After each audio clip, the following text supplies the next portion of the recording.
Jinwoo Park wiped the sweat from his forehead as he looked at the scanner in his hands. The device was beeping faster now, which meant something interesting was buried deep in the rocky ground beneath his feet. He had been walking through the canyon for 3 hours, and this was the strongest signal he had found all day.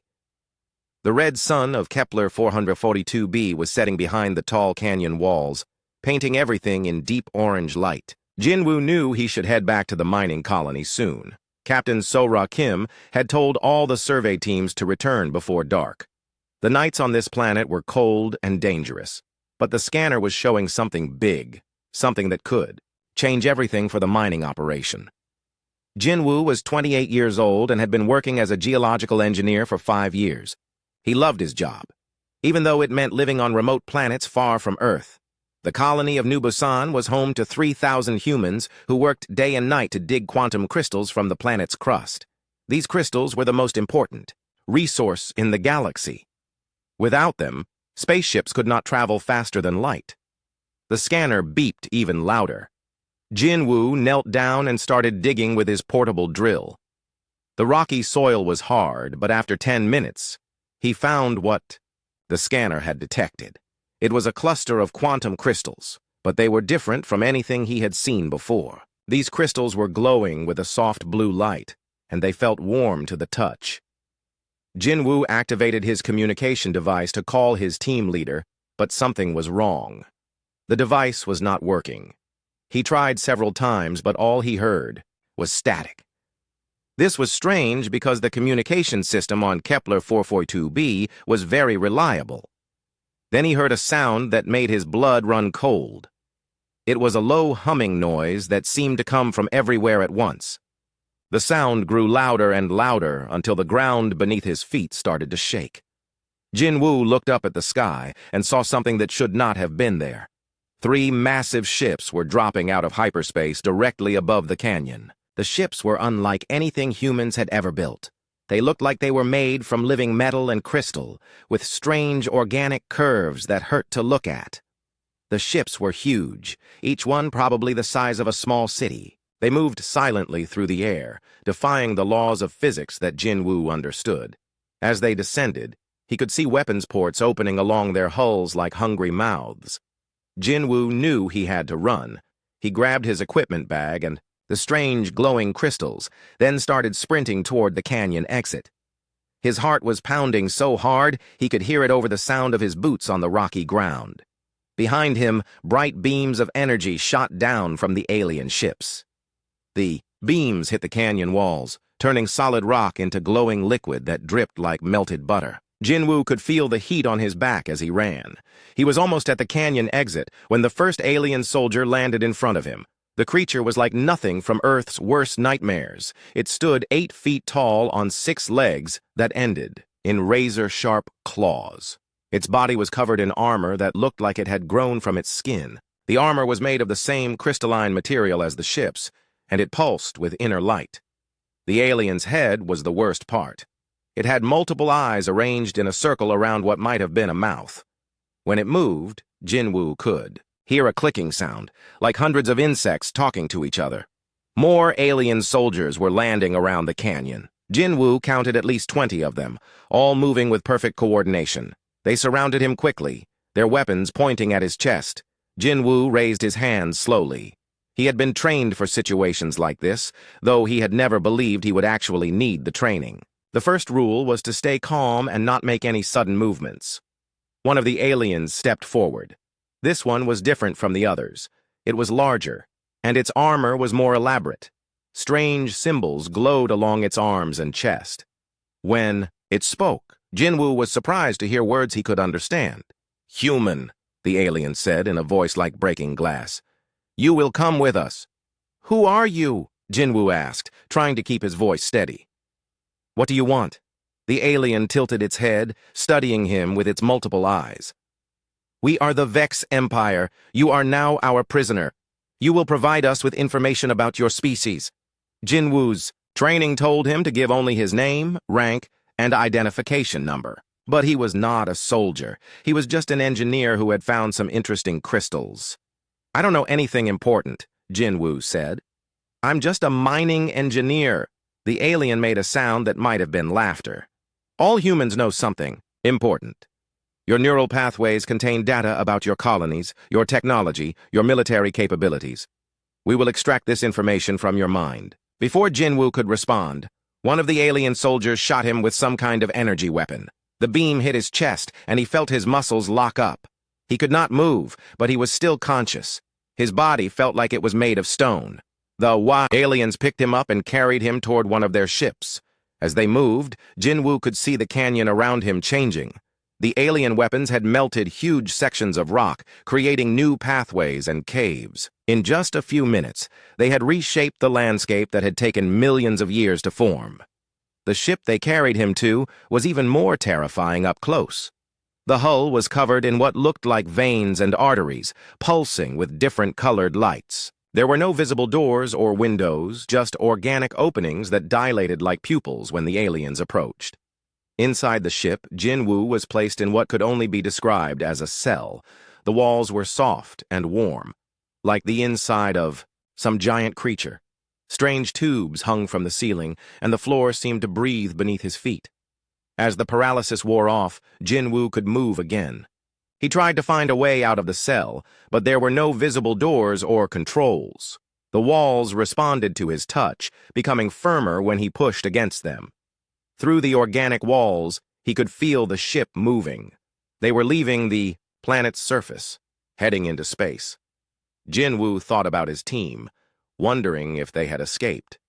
He hoped Captain Sora Kim had received some kind of warning about the alien attack. The ship accelerated, and Jinwoo felt the familiar sensation of entering hyperspace. They were leaving the Kepler 442b system, taking him to some unknown destination. He had no idea what the aliens wanted from him, but he was certain it would not be pleasant. In his pocket, the strange glowing crystals he had found were still warm. He had managed to keep them hidden during his capture. Jinwoo did not know why, but he felt these crystals might be important. Perhaps they were connected to the alien arrival in some way. As the ship traveled through hyperspace, Jinwoo tried to prepare himself for whatever was coming. He thought about his family on Earth, his friends at the mining colony, and the life he might never see again. He did not know that his capture would start a chain of events that would change the galaxy forever. He did not know that Earth was already preparing a response that would make the Vex Empire wish they had never heard of humanity. All Jinwoo knew was that he was alone, millions of light years from home, in the hands of creatures that saw him as nothing more than a source of information to be extracted and discarded. The Vex ship called Dominion Shard was massive beyond human understanding. It stretched for 50 kilometers from nose to tail, with thousands of smaller vessels docked inside its hull like parasites feeding on a giant host. The ship was alive, in ways that human science could not explain, its walls pulsing with bioelectric currents that carried information faster than any computer. Jinwoo had been a prisoner for 12 days now. The aliens had moved him from his first cell to what they called an interrogation chamber. The room was filled with machines that looked like they had grown from the floor rather than being built. Strange tentacles hung from the ceiling, each one tipped with different tools that Jinwoo did not want to think about. Nexus Prime Vok entered the chamber with the fluid grace of a predator. The Vex commander was larger than the soldiers who had captured Jinwoo, standing nearly 10 feet tall. Its crystalline armor was more elaborate, with glowing symbols that shifted and changed as it moved. Multiple eyes tracked Jinwoo's every movement, while others seemed to look at things that were not there. "Human Jinwoo Park," Vok said in that glass-breaking voice. "Today, we will begin the deep extraction." Jinwoo was strapped to a table that had molded itself to fit his body. He had tried to resist during the first few interrogation sessions, but the aliens had ways of making resistance pointless. The bioneural probes they used could stimulate his nervous system directly, causing pain or paralysis at will. "I already told you everything I know," Jinwoo said through gritted teeth. "I'm just an engineer. I don't have access to military secrets." Vok moved closer, its multiple eyes focusing on Jinwoo's face. "Your words are meaningless. Your neural patterns reveal the truth. You carry data about Earth's defensive capabilities, colony locations, and population centers. We will extract this data whether you cooperate or not." One of the tentacles from the ceiling descended toward Jin Woo's head. At its tip was a device that looked like a metallic spider with dozens of thin needles. He had seen this device before during previous sessions. The needles would penetrate his skull and interface directly with his brain tissue. "Wait," Jin Woo said quickly. "If you're going to do this anyway, why not tell me why? What does the Vex Empire want with humanity?" Vok paused, tilting its head, in what might have been curiosity. "Your species has expanded into territories that belong to the Vex. You extract resources that are rightfully ours. You exist where you should not exist." "But the galaxy is huge," Jin Woo protested. "There's room for everyone. Why not just talk to our leaders? Work out some kind of agreement?" The Vex commander made that sound that might have been laughter. "We do not negotiate with inferior species. We harvest what is useful and eliminate the rest. Your species will serve the Vex Empire or be extinct within one solar cycle." The neural probe descended again, but this time Jin Woo was ready. During his 12 days of captivity, he had been working on something. The strange glowing crystals he had found were still hidden in his clothing, and he had discovered they could interfere with Vex technology in small ways. As the probe touched his head, Jin Woo pressed one of the crystals against the side of the table. The crystal flared with blue light, and suddenly every machine in the chamber began sparking and smoking. Fox stumbled backward as the lights failed. Emergency illumination cast everything in red shadows. For a moment, Jin Woo thought he might have a chance to escape, but the Vex were too quick. Backup systems activated within seconds, and more soldiers entered the chamber. They restrained Jin Woo more securely while technicians repaired the damaged equipment. "Interesting," Vox said, studying the scorch marks where the crystal had interfaced with Vex technology. "It seems you carry more than just information. You have samples of quantum-enhanced crystal formations. These will be most useful for our research." Jin Woo realized he had made a mistake. By revealing the crystals, he had given the aliens something they wanted even more than the information in his head. Over the next several days, the interrogations became more intense. The Vex used combinations of physical pain, psychological, pressure, and neural probes to break down Jin Woo's resistance. They wanted everything: troop numbers, weapon specifications, the locations of Earth's defensive installations. Jin Woo held out as long as he could, but eventually, some information began to slip through. The aliens learned about the mining colonies, the trade routes, and the basic structure of human space. Each piece of data they extracted made them more confident about their upcoming invasion. On the 20th day of his captivity, Vox made an announcement that chilled Jin Woo to the bone. "We have decided to use you for a demonstration," the Vex commander said. "Your species will see what happens to those who resist the Vex Empire." They moved Jin Woo to a different part of the ship, a chamber filled with recording equipment. The walls were covered with devices that could transmit signals across vast distances of space. Jin Woo realized they were going to broadcast his torture to the entire galaxy. The recording session was brutal. The Vex wanted to show Jin Woo as broken and defeated, a symbol of human weakness.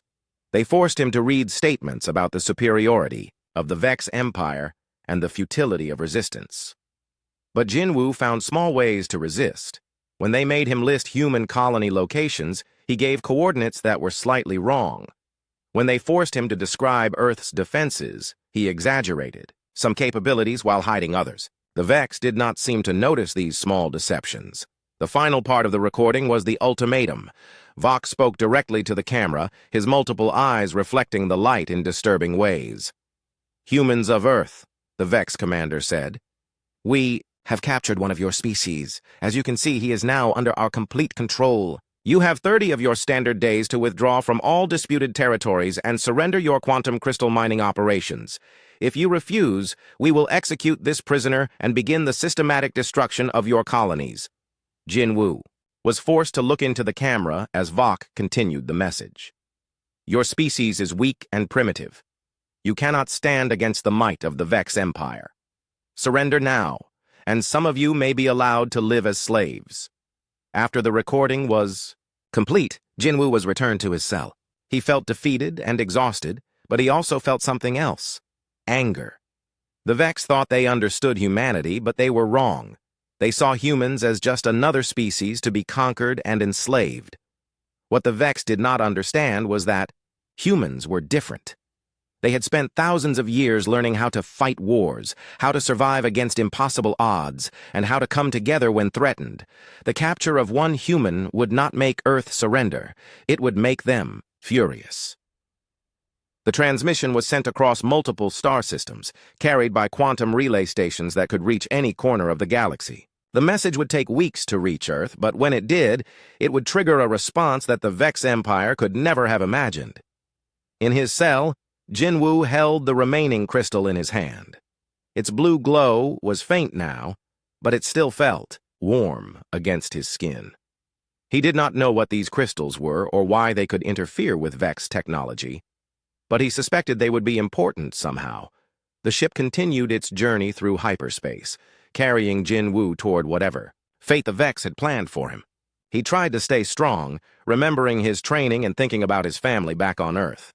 He did not know that his capture would become the spark that ignited the greatest war in galactic history.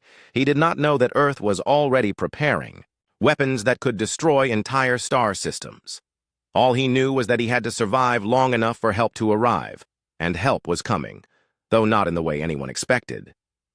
The war room beneath Seoul Spaceport was buried 3 kilometers underground, protected by layers of quantum-hardened armor that could survive a direct hit from a star destroyer. Admiral Hyun-I Lee stood before the massive display screen, watching the Vex transmission for the 5th time. Each viewing made her angrier. Jinwoo Park looked broken and exhausted in the alien recording, but Admiral Lee could see something else in his eyes: defiance. The young engineer had not given up, even after weeks of torture.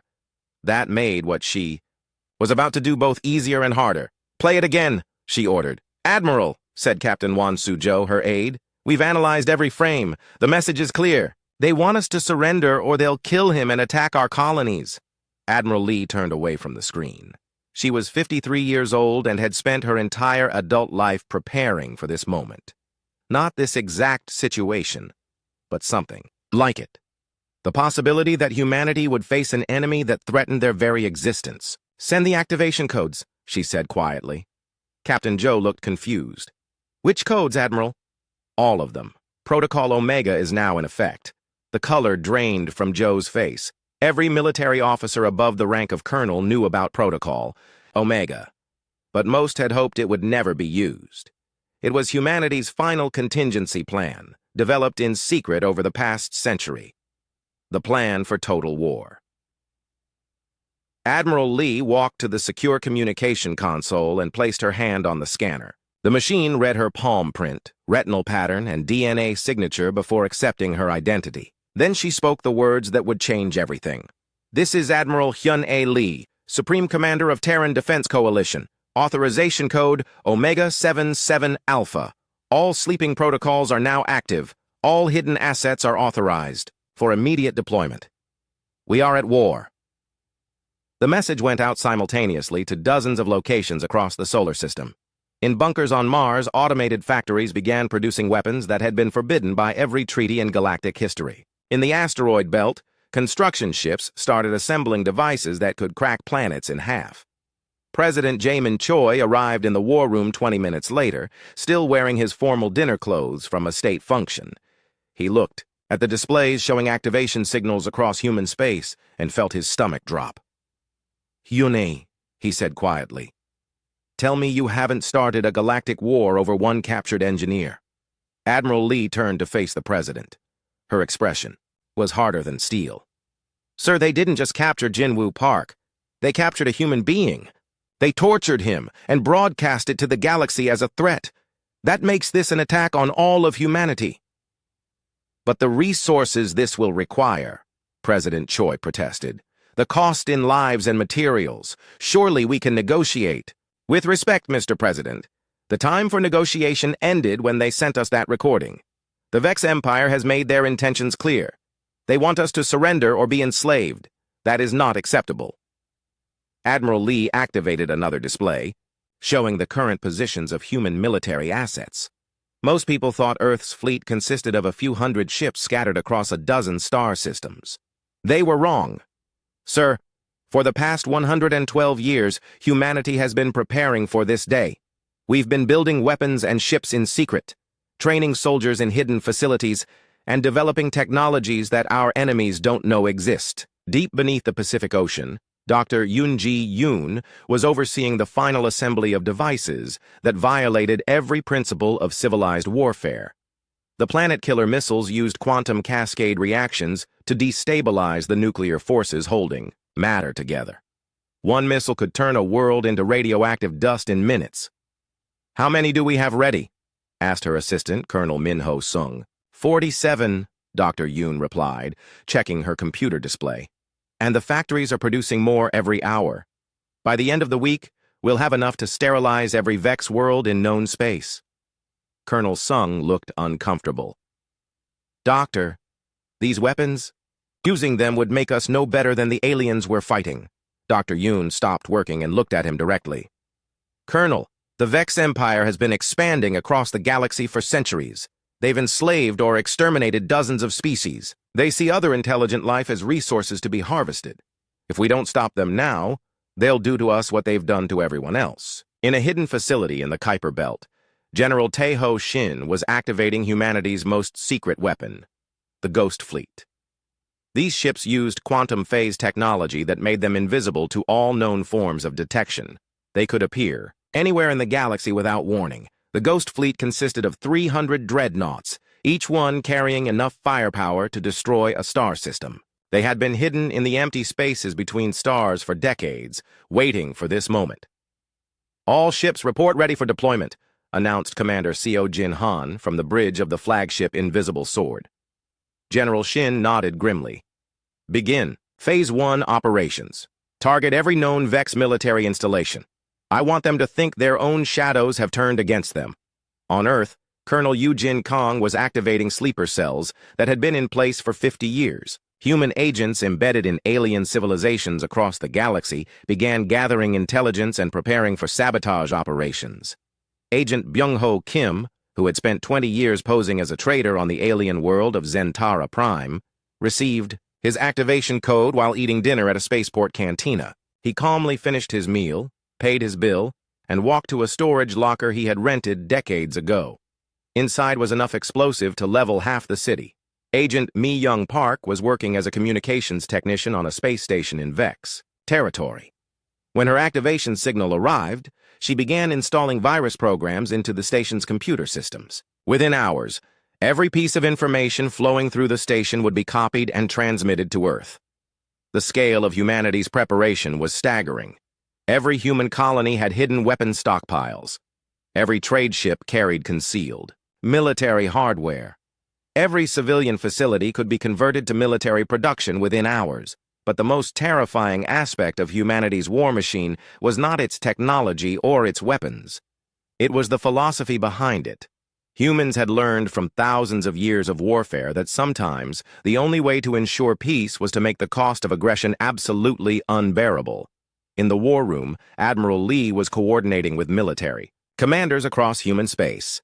The response to Jinwoo's capture would be swift and total. "How long until the Ghost Fleet reaches Vex space?" she asked. 18 hours, reported Captain Joe. "They're using the quantum corridors to bypass normal space entirely. And our intelligence assets? Already in position. We'll have real-time information on every Vex military movement within the next 6 hours." President Choi watched the displays showing human military assets mobilizing across the galaxy. The scale was incredible. Ships emerging from hidden bases, weapons coming online, entire fleets materializing from what had appeared to be empty space. "How long have we been preparing for this?" he asked. "Since the day we first encountered alien life," Admiral Lee replied. "Every president has known about Protocol Omega. Everyone has authorized its continued development, because we knew that someday we would meet a species that wanted to destroy us. The Vex Empire thought they were dealing with a primitive species that had barely learned to travel between stars. They had no idea that humanity had been preparing for total war since before they were born. In hidden facilities across the solar system, weapons that should not exist were being loaded onto ships that should not be possible. Soldiers who had trained their entire lives for this moment were boarding vessels that could cross the galaxy in hours. The hunt for Jinwu Park was about to begin, but it would be unlike anything the galaxy had ever seen. The Vex had awakened something that they could not understand or control. They had declared war on a species that had spent millennia perfecting the art of warfare, and humanity was ready to show them exactly what that meant. Admiral Donghyun Park stood on the bridge of the Soul's Vengeance, watching empty space through the main display. To any observer, there was nothing around his ship except the cold vacuum between stars. But Admiral Park knew better. He was surrounded by the most powerful fleet humanity had ever assembled, invisible to all known forms of detection. Donghyun was Jinwu's older brother, though they had not spoken in 3 years. Military service had kept them apart, but family was family. When Admiral Lee had offered him command of the rescue operation, he had accepted without hesitation. "Phase drift status report," he ordered. Commander Yoo-Jin Lee checked her instruments. "All ships maintaining quantum phase. We're completely invisible to Vex sensors. They don't even know we're here." The Ghost Fleet had been traveling for 2 weeks, using quantum corridors that existed outside normal space. These corridors allowed human ships to cross vast distances without being detected, appearing anywhere in the galaxy like ghosts materializing from the void. Captain Min-Ho Lee was aboard the stealth cruiser Soul's Fury, leading a team of specialists trained in alien technology. His mission was to infiltrate Vex communication networks and locate Jinwu's prison ship.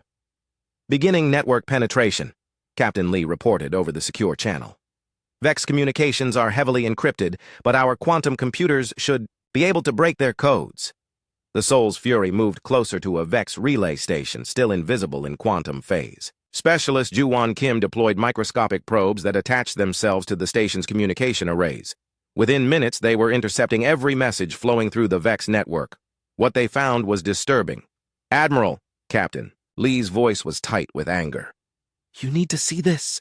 The Vex aren't just planning to attack human colonies. They've been doing this for centuries. We're looking at files documenting the systematic extermination of 47 different species."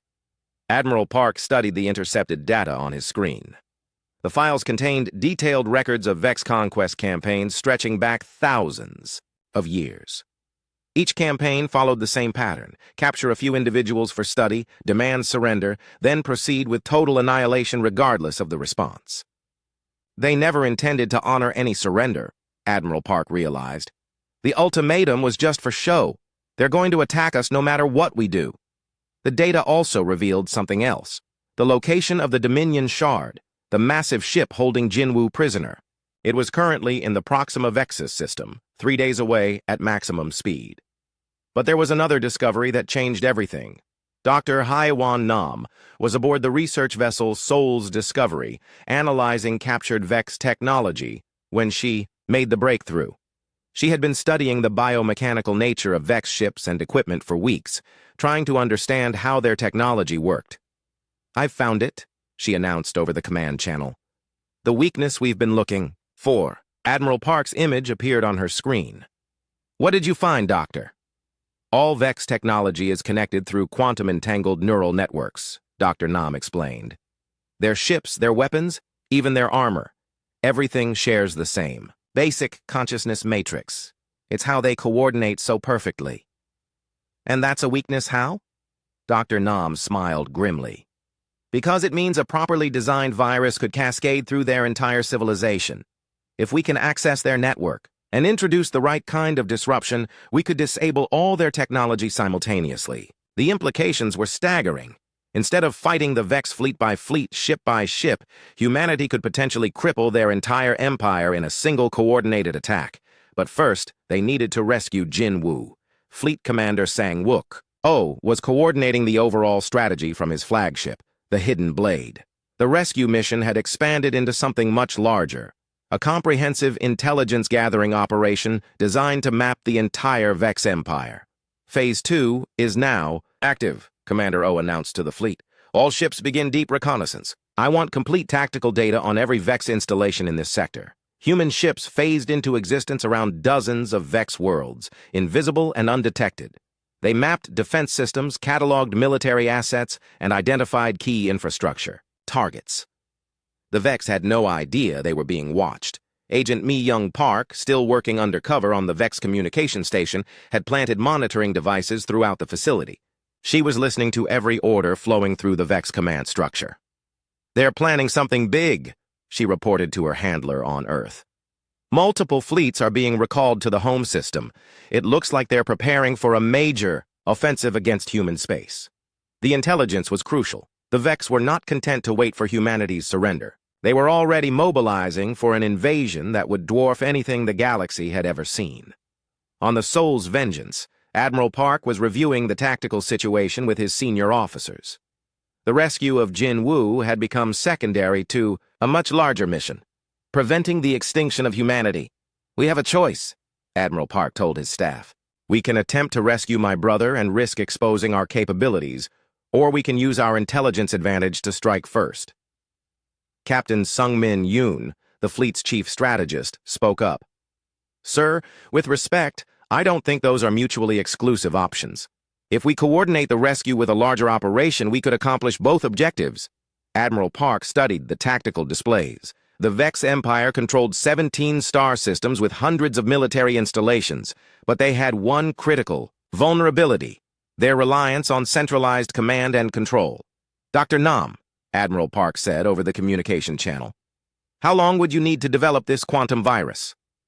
"If I had access to a Vex command node, I could probably create something effective within 48 hours, Dr. Nam replied.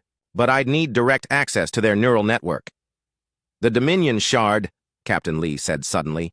"It's their sector command ship. If we could get aboard—" Admiral Park nodded slowly. The plan was incredibly dangerous, but it might be their only chance to stop the Vex before they launch their invasion. "New mission parameters," Admiral Park announced to the fleet. "We're going to rescue Jinwoo Park and steal their entire computer network in the process." The rescue operation was redesigned as a two-phase assault. First, human agents would infiltrate the Dominion Shard and extract both Jinwoo and crucial data about Vex technology. Then, the Ghost Fleet would use that information to launch a coordinated strike against every Vex military installation simultaneously. Specialist. Teams began preparing for the most dangerous mission in human history. They would have to board an alien ship, fight their way through biomechanical defenses, rescue a prisoner, and steal military secrets from a civilization that had been conquering the galaxy for thousands of years, and they would have to do it, all without being detected until it was too late for the Vex to respond. Captain Jae-Sung Ko led the assault team aboard the stealth transport Soul's Shadow. His soldiers were equipped with weapons and armor designed specifically for fighting Vex forces. They had trained for months using captured alien technology to understand their enemy's capabilities. "Remember," Captain Ko told his team, "the Vex think in collective patterns. They don't expect individual initiative or improvised tactics. That's our advantage." The Soul's Shadow approached the Dominion Shard using quantum phase technology, becoming visible only when it was time to dock. By then, it would be too late for the Vex to stop them. As the rescue operation began, Admiral Park thought about his brother somewhere inside that massive alien ship. Jinwoo had no idea that help was coming. No idea that his capture had triggered the largest military operation in human history. The Vex Empire had made one crucial mistake. They had assumed that humans were like every other species they had encountered, weak, divided, and easily conquered. They were about to learn how wrong they were. The attack began at exactly 0400 hours, Galactic Standard Time, across 17 star systems simultaneously. The Vex Empire had ruled this sector of space for over 3,000 years. In the next 6 hours, it would cease to exist. Captain Ji-Hoon Ryu stood in the docking bay of the dreadnought Incheon's Fury, watching his assault team make final preparations. They were about to board the Dominion Shard, the massive Vex command ship that held Jinwoo prisoner. Around them, the ship's quantum phase generators hummed with power, keeping them invisible to alien sensors. "Remember the mission, Captain," Ryu told his soldiers. "Extract the prisoner and download their computer core. We have exactly 47 minutes before the main assault begins." The Incheon's Fury materialized next to the Dominion Shard like a ghost becoming solid. For a few seconds, the Vex sensors couldn't understand what they were seeing. That hesitation was all the humans needed. Cutting beams sliced through the alien ship's hull, creating an entry point directly into the prisoner section. Captain Ryu's team poured through the breach, their weapons already firing at the crystalline defenders that rushed to meet them. The Vex soldiers moved with perfect coordination, but the humans had studied their tactics for weeks. Every alien attack pattern had been analyzed and countered. What should have been an impossible assault became a precisely executed operation. Meanwhile, across the galaxy, the true scope of humanity's response was becoming clear. Colonel Yu Jin, Kang's sleeper agents activated simultaneously on 43 different worlds. Agent Byung-ho Kim's bomb destroyed the main communication hub on Zentara Prime, cutting off an entire sector from Vex Command. Agent Mi-young Park's virus infected the communication station's computer network, turning their own equipment against them. But these sabotage operations were just the beginning. The Ghost Fleet had been positioning itself for weeks, with individual ships hidden throughout Vex space.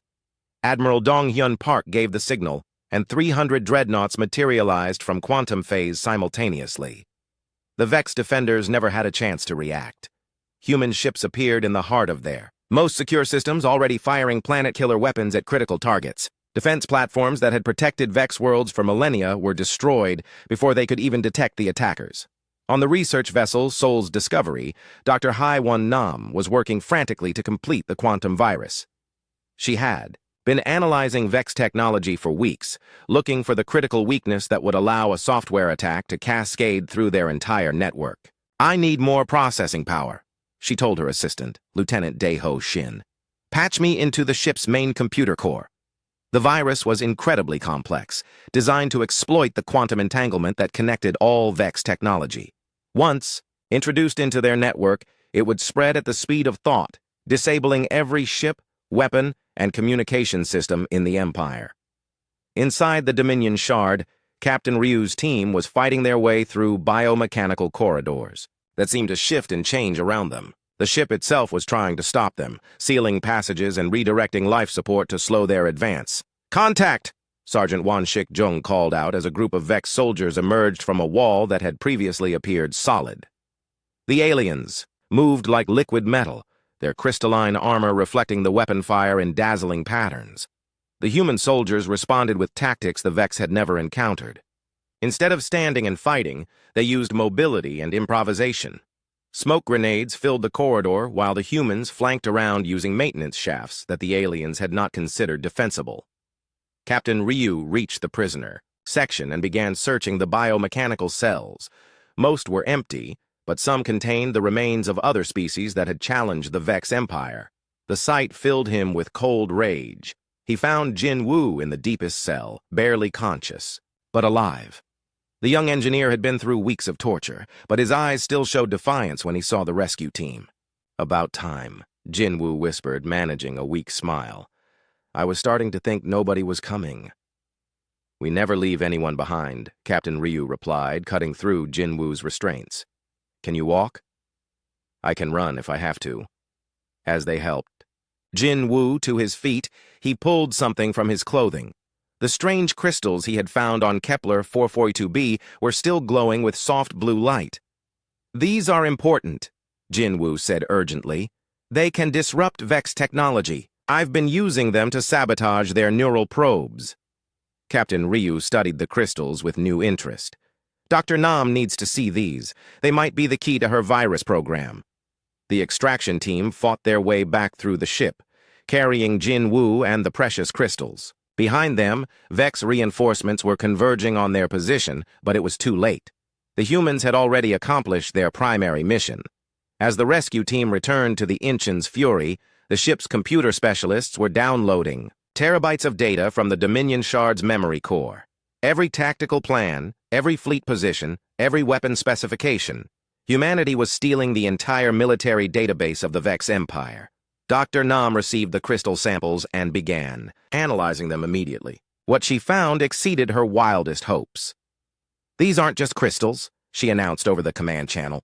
"They're quantum computation matrices, natural formations that can process information at the subatomic level. With these, I can make the virus 1,000 times more powerful." The final assault began as human fleets emerged from quantum phase across Vex space. But this was not a conventional attack. Instead of destroying Vex installations with weapons, they began deploying the quantum virus. Major Sujin Lim watched from the bridge of the destroyer Soul's Lightning as the virus took effect on a Vex military base. The alien ship simply stopped moving, their biomechanical systems shutting down as the virus spread through their neural networks. "It's working," she reported to Fleet Command.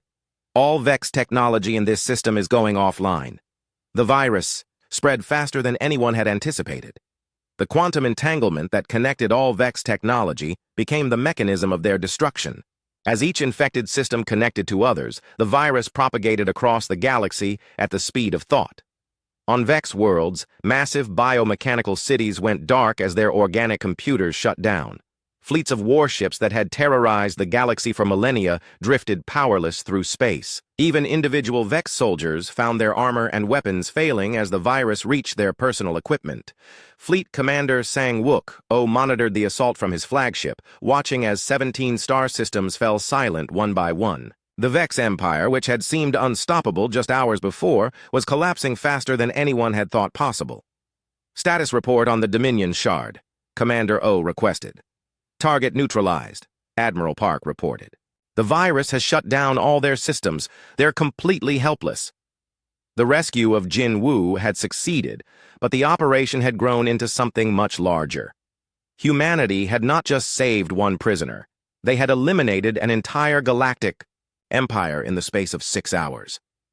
As news of the victory spread through human space, the true scale of what had happened began to sink in. 57 star systems, hundreds of worlds, trillions of Vex entities, all neutralized in what appeared to be a single, coordinated moment. The galaxy would remember this day as the moment when humanity announced itself as the new dominant power.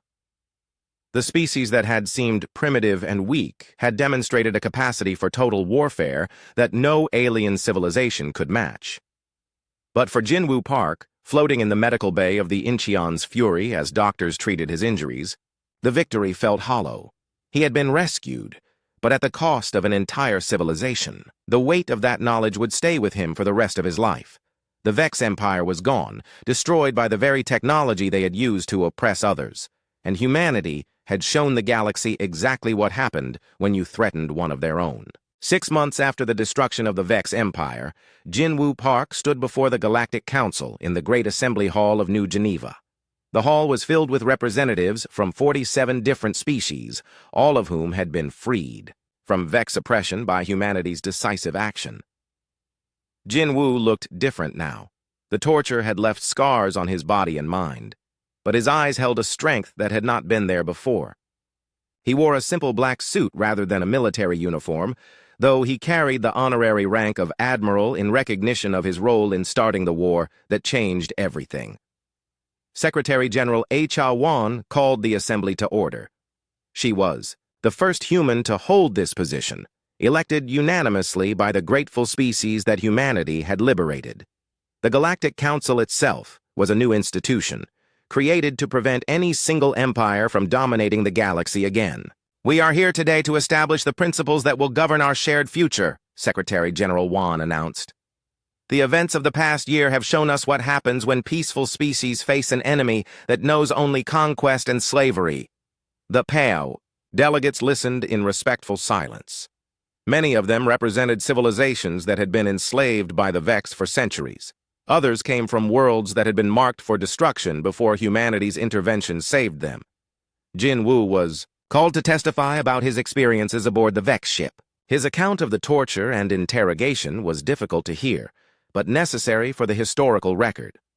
More importantly, his testimony established the legal framework for what would become known as the One Human Doctrine. The capture and torture of one human being was treated by Earth as an act of war against all humanity, Jinwoo explained to the assembly.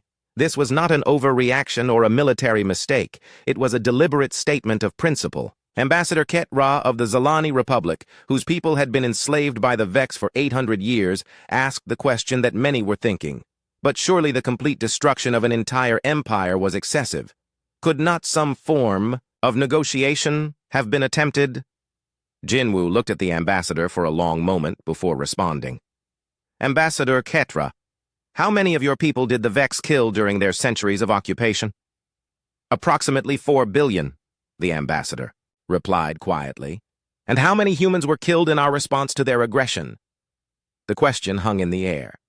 The truth was uncomfortable but undeniable. The quantum virus had shut down Vex technology, but it had not directly killed the aliens themselves. Most Vex had simply lost consciousness when their biomechanical life support systems failed.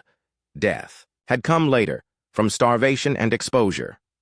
The Vex Empire chose to make themselves completely dependent on their technology, Jinwoo continued.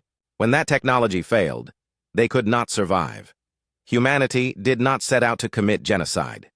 We set out to remove their ability to harm others. Admiral Hyun-A Lee, now promoted to Supreme Fleet Commander of the Terran Galactic Navy, addressed the assembly from the military section. The one human doctrine is simple, Admiral Lee stated. Any hostile action against a human citizen will be considered an act of war against Earth. Our response will be immediate and total, regardless of the cost or consequences. Some of the delegates shifted uncomfortably. The doctrine seemed harsh, even tyrannical. But others, particularly those who had suffered under Vex oppression, understood the necessity. President Jae-min Choi took the podium to explain humanity's philosophy. We do not seek to dominate the galaxy. We seek to ensure that no species ever again faces the choice between slavery and extinction.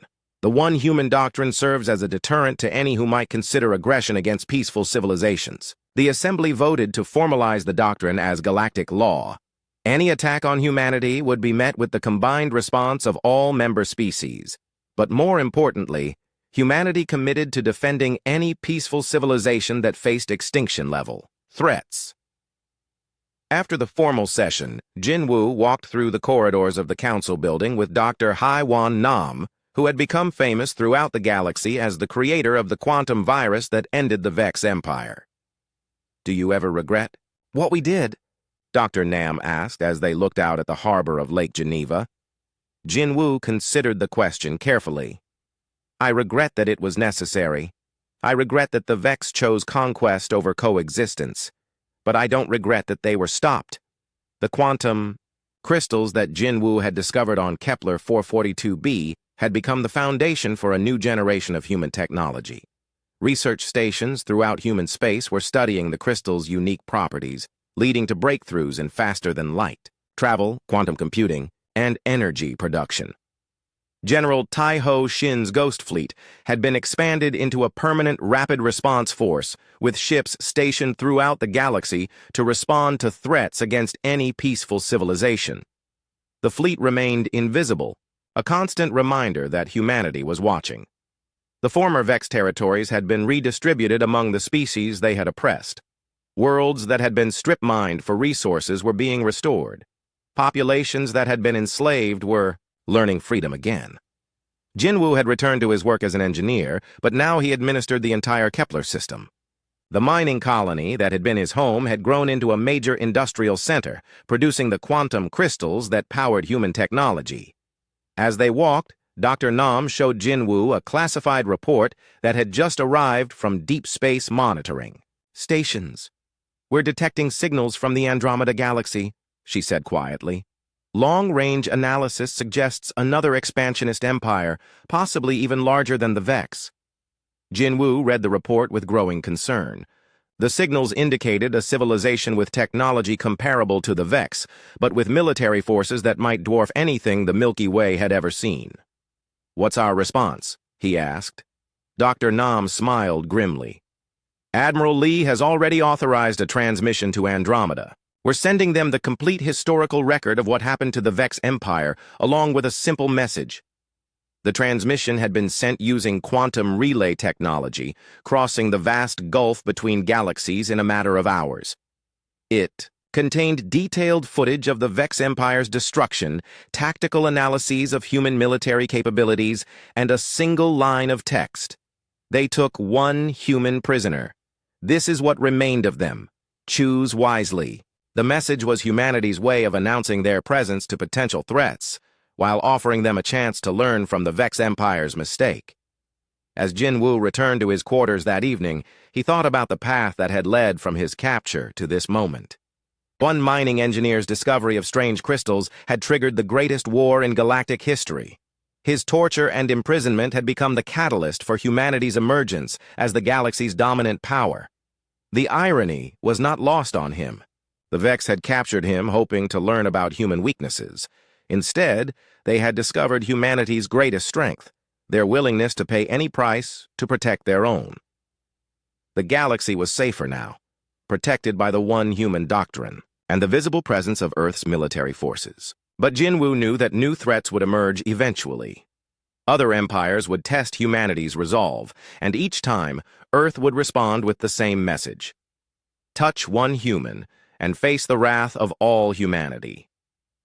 As he looked out at the stars, from his apartment window, Jinwu felt a mixture of pride and responsibility.